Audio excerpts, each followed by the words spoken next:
The thrill of victory and the agony of defeat.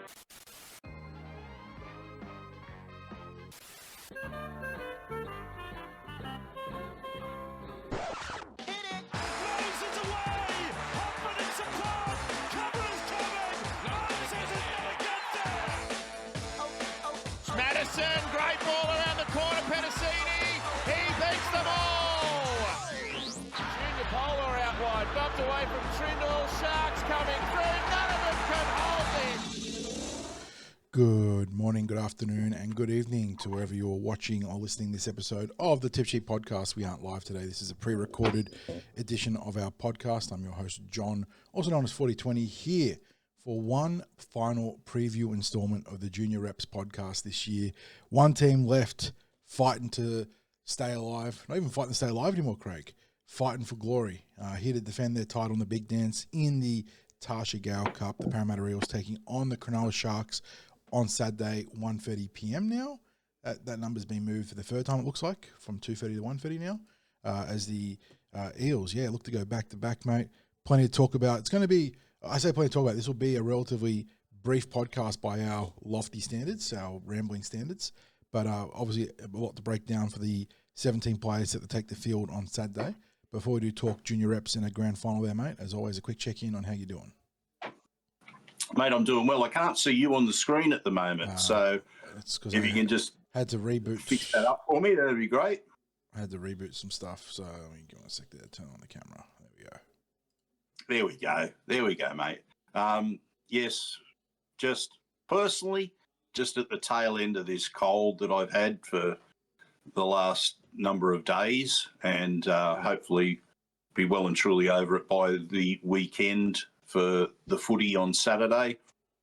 It's a grand final for the Tarsha Gale, and really looking forward to being able to see the girls go back-to-back with their titles. Unfortunately, the timing means we can't be two places at once because we'd have to be at Leichhardt and Combank Stadium at the same time we've got our commitments in Parramatta Leagues Club. At Steros.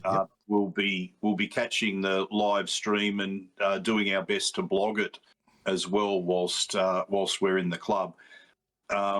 John, it's been a marvellous effort from the Tarsha Gale team to get to this stage, and I'm looking forward to this, being able to preview this. So we would obviously have loved more of our Eels academy teams to be in the grand final, but all four qualified for finals, and we've got the Tarsha Gale girls aiming for back-to-back. They're a quality team, and we'll go into those details a little bit later, but a special thanks to our sponsor, Parramatta Leagues Club, the home of the Eels, because junior rugby league is so important to Para Leagues Club. They're the great benefactor of the junior clubs in the Parramatta district, tipping in over $350,000 a year every year into junior rugby league to make it more affordable for kids and their families. Extra special thanks to them in this podcast, but of course also to the OG of our sponsors, Star Partners Real Estate, Auburn, Narellan and Parramatta.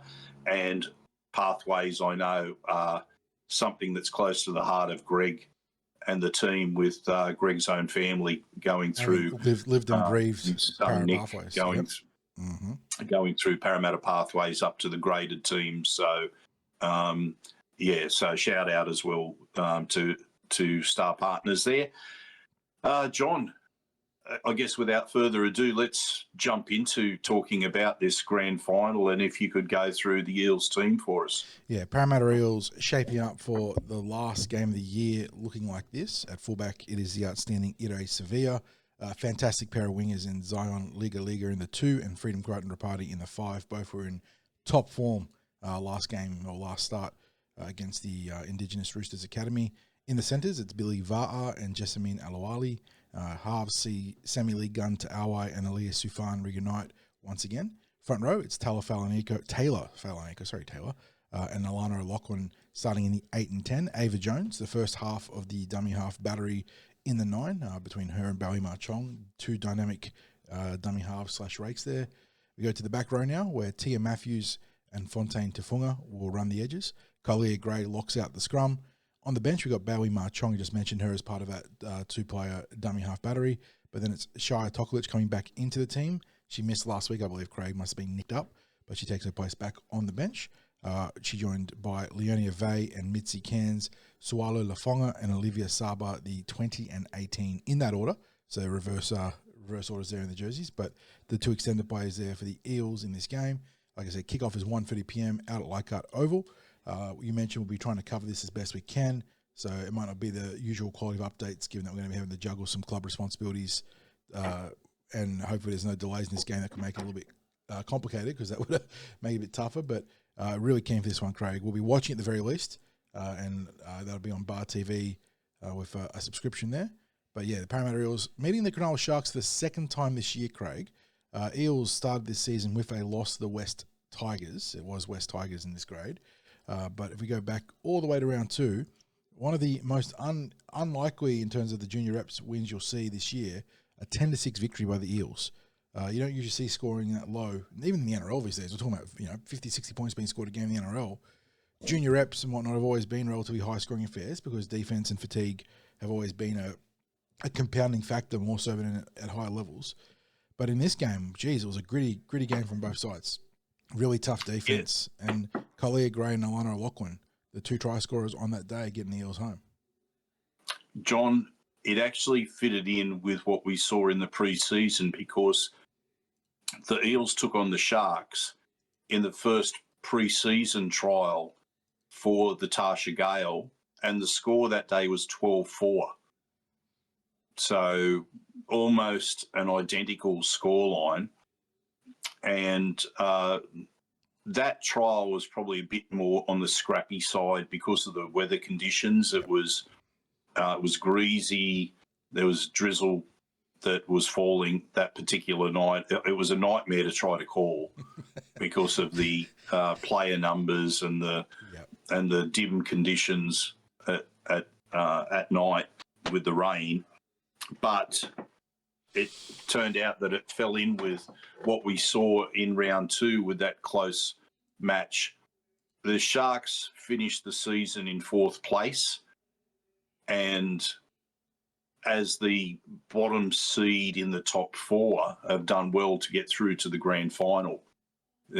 People may have been expecting a grand final between the Eels and maybe the Bulldogs, maybe the Indigenous Academy, but we have the Sharks there, and they might just be on the verge of starting to produce a bit more female pathway talent down in the Shire.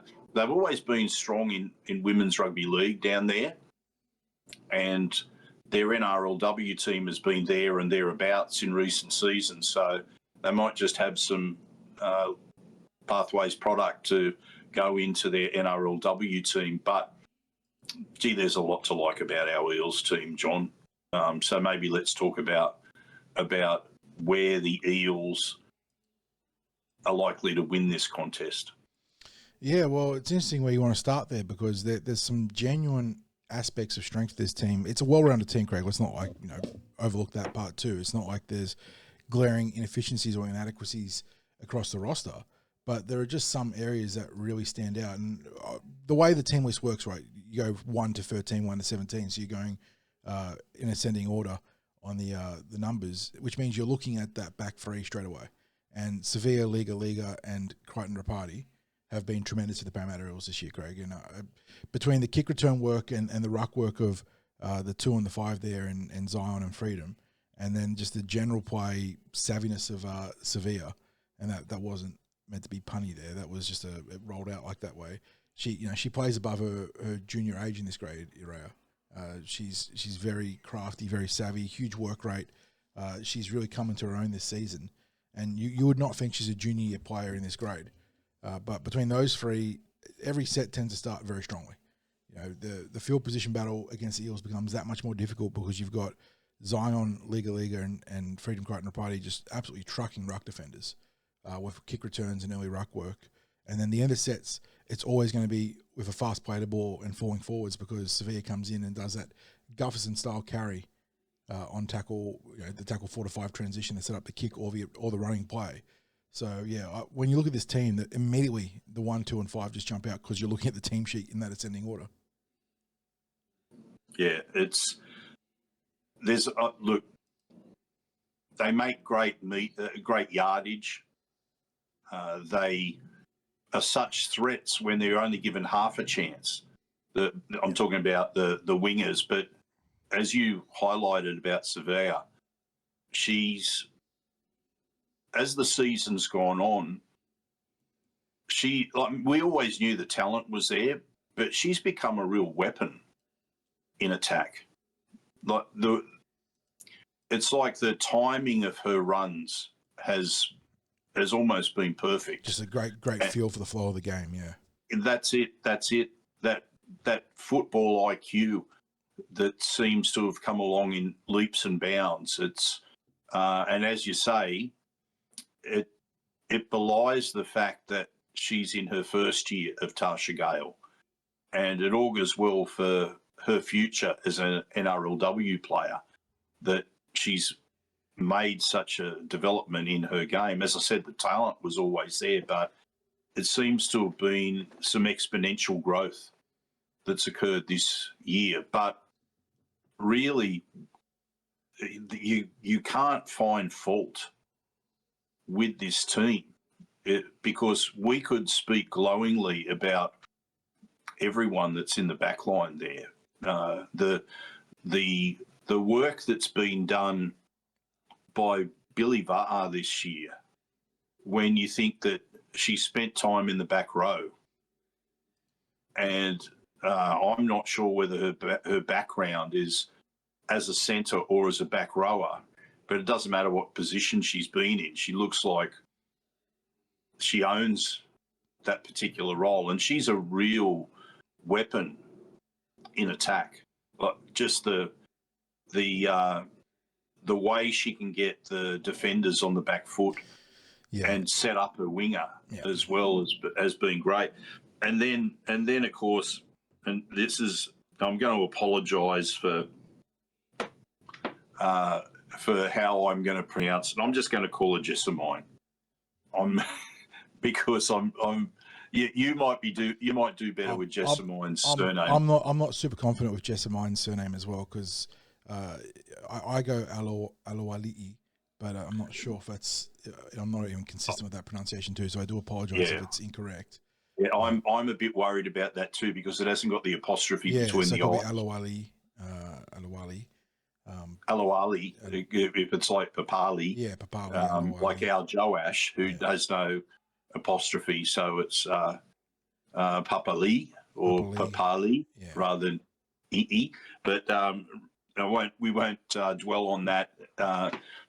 She's been a feature at centre, and again, just does so well at being able to set up her support, her outside. And that's the thing is that all these players are capable of individual brilliance, but consistently have proven that they're not selfish. And I think that's a huge part in their success is that they'll make the big play, but they'll equally be able to make the last pass. And that's a big part of being not just a great individual player, but being a great team player is, making the individual effort and then helping your other teammates succeed and prosper from it. And sometimes you'll see, it doesn't happen all the time, but when there's a star in the junior reps, and this isn't a Parramatta orientated thing, it's just a general football thing, that they'll do it all themselves. Like they'll try and beat the fullback, they'll dummy and run all the time instead of passing. And I don't see that in this team, Craig. I see the ability to make the big play individually, but I see players that want to help their teammates also shine. Yes. And then we talk about the halves and Sammy Lee Gunn, Talai, and Elias Safan. Like watching some of the passes that they've been throwing, like just whether it be little short passes, cutout passes, whatever it is, the way they are and that ability to engage the line, which is important in any halfback and straighten the attack. but there's a maturity about their playmaking that again seems to have increased as the season's gone on, and I think that's obviously reflected in how much the attack of this team has developed throughout the season, because there was a little bit clunky at the start of the year as they focused on getting their defence right, but these halves have come into their own as the season's progressed, John. Yeah, I agree. I think if anything, they started the season fractionally slow. Just because that comes with the territory of having to command the team. You can be half a step slow and it looks that much worse on the field, especially when we got ambushed in the second half by the Tigers. But they found their strides, and like you mentioned, they're both exquisite passes of the ball. Aaliyah leans herself to being a strong kicker of the ball, both tactically and in terms of trying to chase points as well, whereas Samuel Guntawa is a strong runner of the ball. And we saw both of them really start to lean into those strengths as the season went on and wound on. And I think Samuel Lee scored a couple of absolutely gorgeous tries of sleight of hand in the back half of the year, whereas Aaliyah really, and Aaliyah being the left edge half, her preference has been to get centre field in the last and kick right to left. And you've seen her really strike up a strong combination with Zion down that left edge with attacking bombs. And, you don't come away with all of them, but League has been good enough to get some spectacular ones. And it's just another, ability or capability in their repertoire to score points. Talk to me about our dummy halves too, John, because I don't think there's any team in this grade that's blessed with the dual attacking weapons that the Eels have in Ava Jones and Bailey Marchong. There's a reason every time we do these team lists in the preview for the junior reps that we stop and give a mention that Ava Jones and Bailey Marchong, whether one's been starting over the other this year because they have rotated. They've been given the opportunity to, not even, it's just pure rotation, give them a chance to do different things. But you always got to mention one with the other because they are a genuine battery, a 1-2 punch at 9 and 14. And they're both players that we talked about the craftiness of some of the other players in their squad, but they are easily the most crafty when it comes to their ability to read the game, to exploit the momentary lapses from the opposition defense. I'm not sure about Bailey, Craig. It wouldn't surprise me, but Ava's got a touch football background, and you can really see that when she jumps out of dummy half and looks to attack in behind the ruck. She's very sharp in those first, the explosion of those first few steps. Her short area quickness is great, and she's a real menace around the try line as a try scorer, whereas Bailey tends to be more, not like Bailey doesn't have an ability to attack on the goal line, but she's in her element in the midfield where she can start attacking the tiring ruck defense and create line breaks. You oftentimes see Bailey and Ere Sevilla combining. That's a consistent connection there. Whereas Ava's an absolute menace in the red zone because the moment the markers aren't set, she's just going to score. She's done it like half a dozen times this year. So I really like what both bring. Funnily enough, we mentioned being a battery. They're also, by virtue of working in a 1-2 punch goal kicking combination. And they do a pretty reasonable job, honestly. It's always tough when you get those ones out wide, but they're pretty consistent once it's 15 meters in from touch, which is really nice.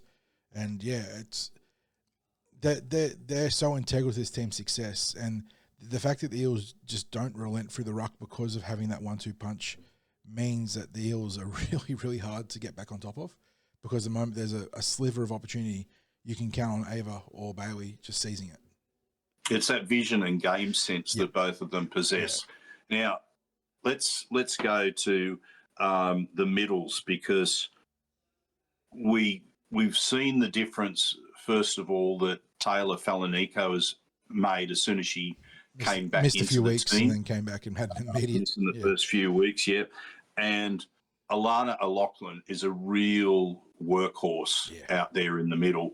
I think they're really an ideal combination because you've got Taylor, who is just unstoppable with her charges, like the way she rampages through the ruck.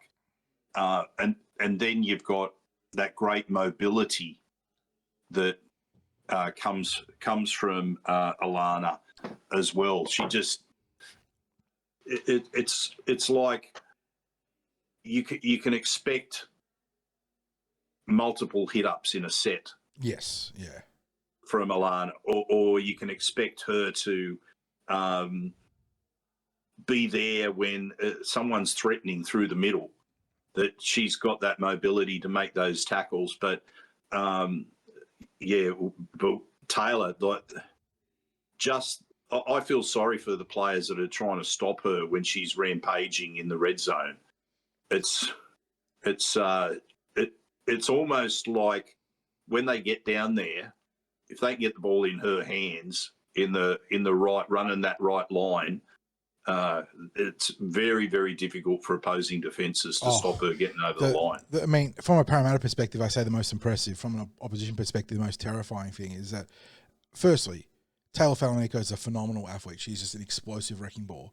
But she doesn't just rely on pure athleticism. The terrifying part of her game is that she understands the principles of physics when it comes to football. She knows, and I use in the framework which I was taught, which was the low man wins. Obviously, for Taylor, it's the low woman or low football player wins. The low player, the leverage player, wins contact on the goal line. And Taylor doesn't just rely on raw athleticism running upright. She lowers her point of contact. You watch her in the game against the Roosters. She gets low, she drives through, and she's just unstoppable from short range because of it. So she's a player of her physical capabilities that doesn't just rely on physical tools. It's a very good sign, Craig. It means that there's a dedication to her craft. She's receptive to coaching, which is a fantastic thing to have. And she's got the even if she didn't, she had the raw athletic traits to go a long way down the pathways. But the fact that she is so receptive to coaching bodes very well. And then, like you mentioned, Alana O'Loughlin's such a great foil to Taylor. And there's some words we use with that kind of prop. You always it's rugged, it's industrious. You mentioned the work rate, the ability to take multiple hit ups in a set. Very, very reliable defender too. Gets through a lot of work on the other side of the football. O'Loughlin was one that I thought really rose to prominence late last year. She sort of pushed from bench to starting, and hasn't looked back. And you want, it's about athletic profiles, playing styles. You don't want a pack full of the same player. I mean, obviously, if you've got a Payne Haas or something like that, if you had 5 Payne Haases, sure. But that's not how football works. And in this case, having, the rugged, industrious O'Loughlin going against the explosive wrecking ball that is Taylor Falanico, it's a wonderful combination. And, if you go back and watch games, you see a lot of the work that Alana does. It's one of those ones where she has good carries. Like, you go, oh, yeah, that's a great carry from O'Loughlin. Like it'll feature in our updates. You mentioned she's won the ad line or got in behind the ruck and had a great carry. You go back and watch, and you'll see a lot of the extra work that she does to help make that forward pack tick over in the middle.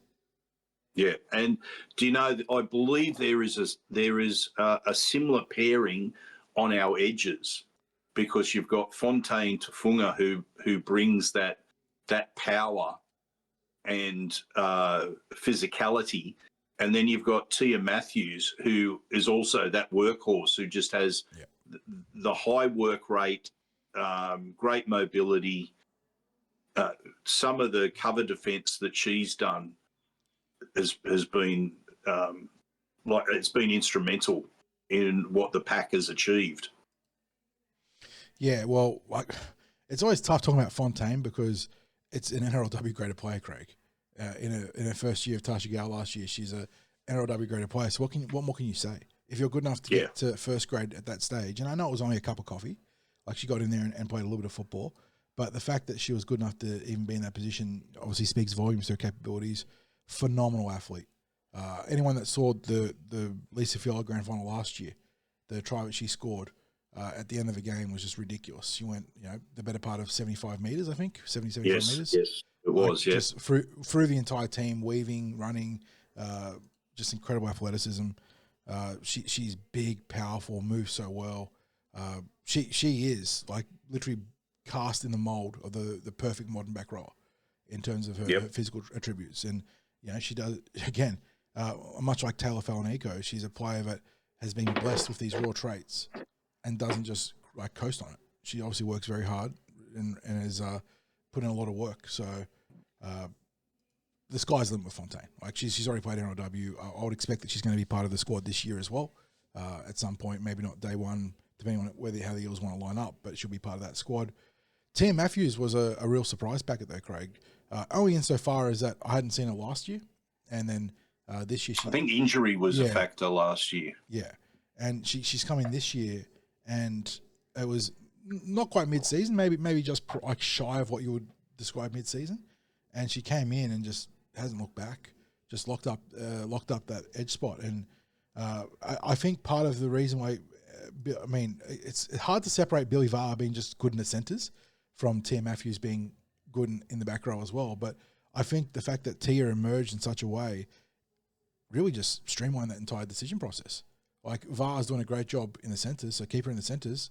Tia's doing a great job in the back row. Let's keep her in the back row. And yeah, like you said, she's a good, very good work rate player. Another really good feel for the game. Sufan likes to turn her back underneath a lot, and she's very good attacking back against the sliding defense. But also got a good feel running the short balls as well. I don't really know where her ceiling is, Craig, because we've only seen so little of her, and I've been so impressed with what we've seen. John, I have this thought in the back of my head, and I haven't had time to go back through our records from 3 or 4 years ago. But when the Lisa Fiola was like a 4-match, not a real season. The little weekend tournament that happened. I'm sure I remember her being involved in that, and maybe even at centre, but I could be wrong. But I think she's had the last couple of years impacted by injury. So if she's come back from injury, as I've suspected, like a longer issue one, that's even more credit to her. John Collier-Gray, again, this is a player who last year at the end of the Tarsha Gale, in her first season of Tarsha Gale, was elevated to senior football in the Harvey Norman women's premiership team, the Eels Harvey Norman team. And last year was a case she did pretty much everything. Yes. Everything. When we think about the positions that she played, I think she was coming off the bench to start off with as a middle forward. As an impact middle forward, yep. Yeah, and then she was playing out in the centres. She played 5'8". She played lock. Edge, front row, I think even. So there was no dummy half. There was no fullback, pretty much. Yes. Like she played most other positions. It was I wouldn't bet against her capacity to be able to play those roles because of the ball skills that she possesses. It's she's quite a player to watch. She brings a genuine X factor to the pack. Little bit of Junior Barlow there, isn't there? Like in the ability to be physical and mix it up with ball playing. And look, Kylie is her own player, so we're not just going to throw the Junior Barlow tag on her and say, yeah, she's the female Junior Barlow. I mean, she brings a lot to this team. Like there's so many facets, Craig. She plays physical, like she's not afraid to take a tough carry and have some impact there. But she has genuinely got plus ball playing ability through the middle. I haven't really seen an opposition forward be able to compare in that regard. She's got a great, the finesse of the hands, the gentle hands, which is what really, draws in the Junior Barlow comparison, is just how soft the hands are with the ball playing. But yeah, no, she's worn the sea plenty of times this year, Craig. She's an integral part of his team. She's got a huge future ahead of her.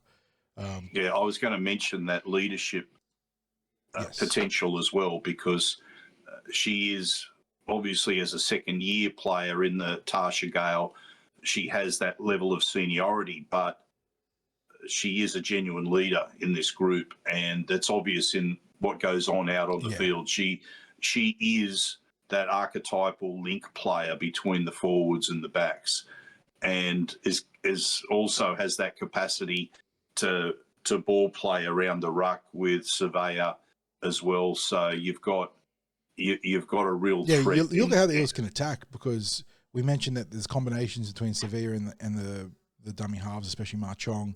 There's a combination of Sevilla and Gray there. Obviously the halves.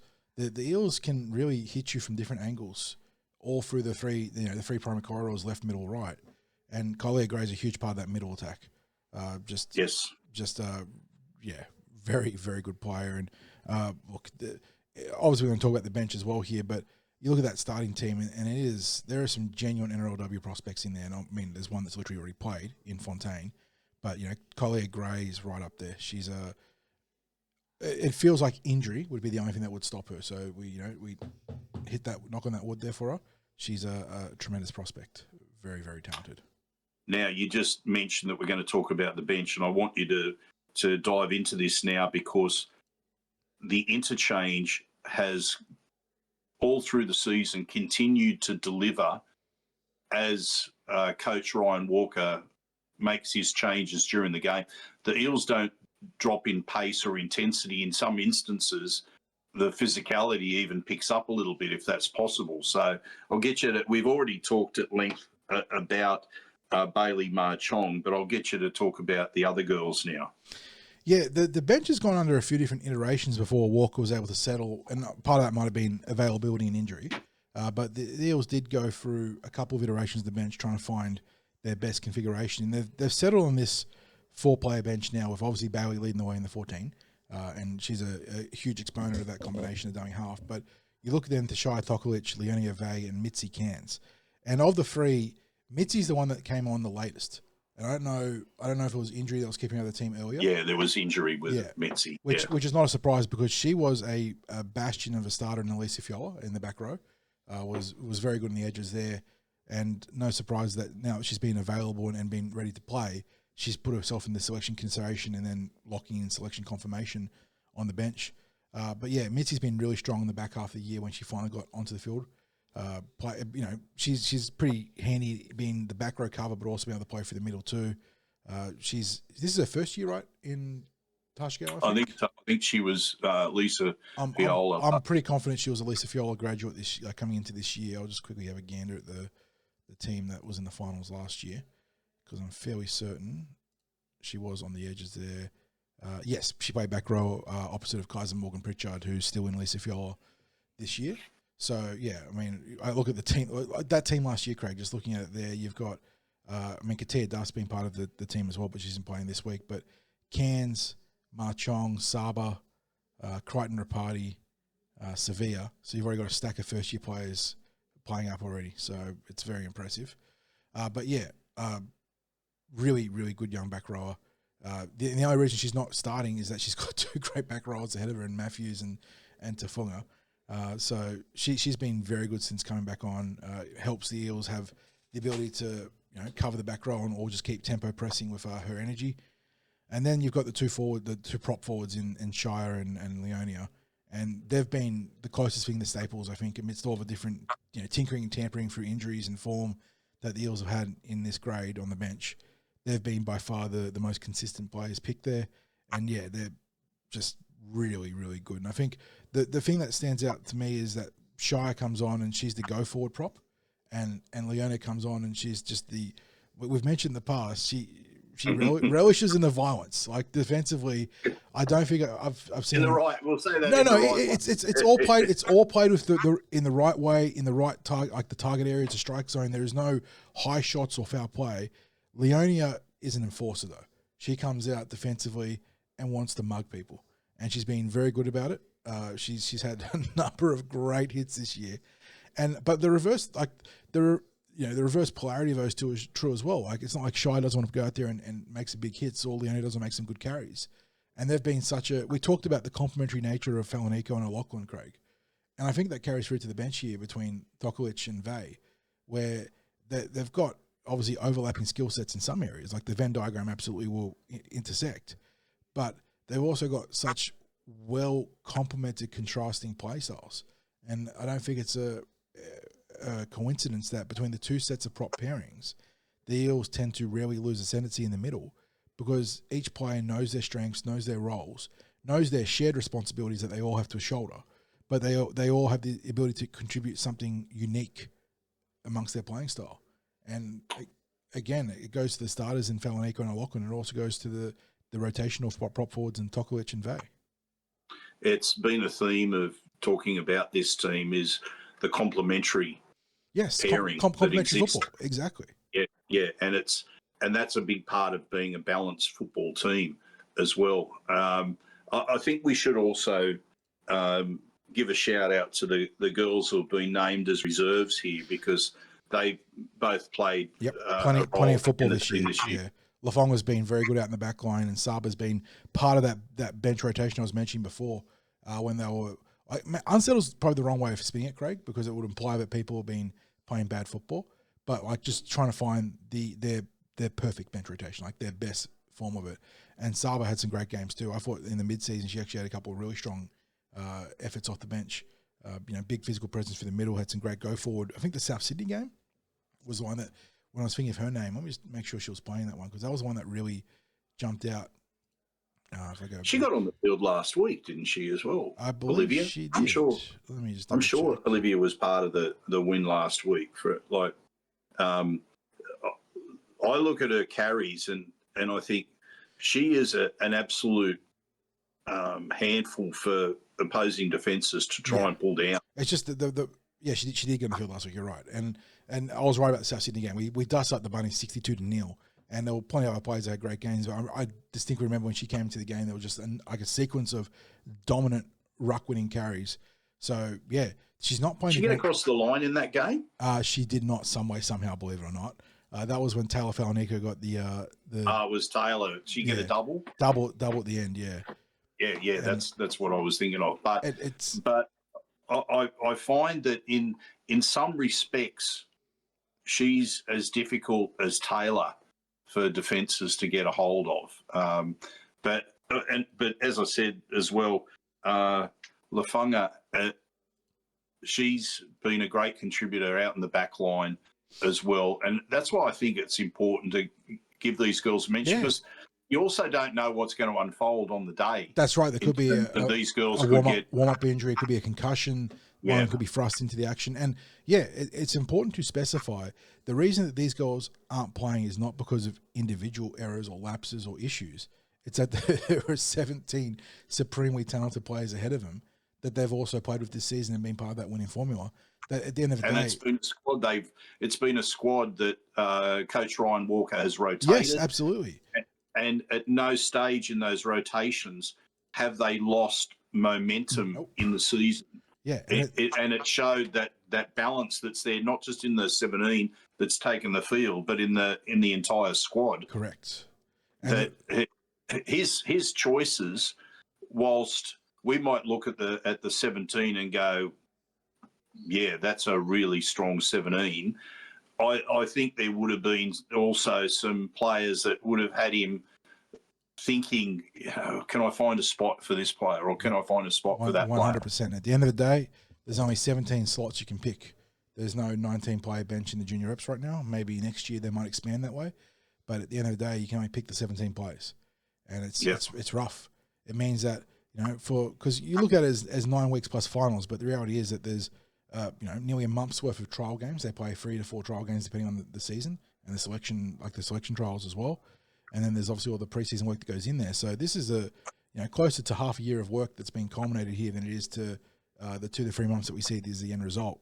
And all these men and obviously in the male side of things and the ladies in the female side of things, the work they put in to culminate to this singular game, it goes so far beyond just the 17 players that take the field. There's every single player that helped along the way, the players that didn't get playing time or were fringe cuts there as well. So this is it's a hell of a team effort to get here, mate, and to be in a position to defend their title. As I mentioned in the live stream on Tuesday, it's a pretty rare privilege in the junior reps. There is so much churn and turnover, and you've got so many different teams competing that the stability to get to back-to-back grand finals, let alone win back-to-back grand finals, it doesn't happen that often. So this is a very rare privilege they've earned. And they've got one more, it's another hour worth of footy of punching it all the way through to be part of a very rare club of having back-to-back titles in the same grade. John, what I wanted to highlight just to finish things off is I think this is going to be an interesting game to watch, because we spoke earlier about the closeness of the 2 wins that the Eels had against the Sharks and the low scoring in those games. This Eels team, when they first, in those early rounds and in the pre-season, when they played the Sharks, the Eels attack hadn't reached where it got later in the season. However, where there was a consistency with the Sharks was their defence. Yes. And I wanted to point out that I think they had a grand total of something like 88 points scored against them for the season. And just to give you an idea, I'm just going to read through the results of their season just to give an idea about because we've spoken a lot about the Eels. This is a rundown on the opponents. Beat the Knights 16-10 in round one, lost to us 10-6 in round two, beat the Bears 38-14, beat the Dragons 24-0, beat the Steelers 18-14, beat the Storm 46-6, fell to the Panthers 24-22, so a close one there, beat the Raiders 22-10, beat the Indigenous Academy in finals week 1 20-18, beat the Knights 14-12 in finals week 3. They know how to win a close game. Yes, In the finals, and you can see in those two finals contests that it was tight. They weren't high-scoring games. Given the results that we had against them earlier in the season, a tight, low-scoring game may not surprise, but I also have great faith in how the Eels' attack developed as the season went on. Yeah. So that's probably leading me to say I think the Eels might get this done with a bit of a wider margin than what we saw earlier in the season, based on absolutely no disrespect towards the Sharks' defence, because that's been a feature of their football. But I think the Eels' football has gone to another level in the back half of the season. And just to emphasise that, and for Eels fans listening to this is the rundown of the Eels season. 22-16 loss to the Tigers, 10-6 win over the Sharks, 22-12 win over the Steelers, 32-14 win over the Bears. Now listen to this run of scores. 62-0 over the Rabbitohs, 60-10 win over the Sea Eagles, 30-6 victory over the Indigenous Academy, then a really tight 24-22 win over the Bulldogs in round 9. Finals, 30-14 victory over the Bulldogs, 28-6 victory over the Indigenous Academy.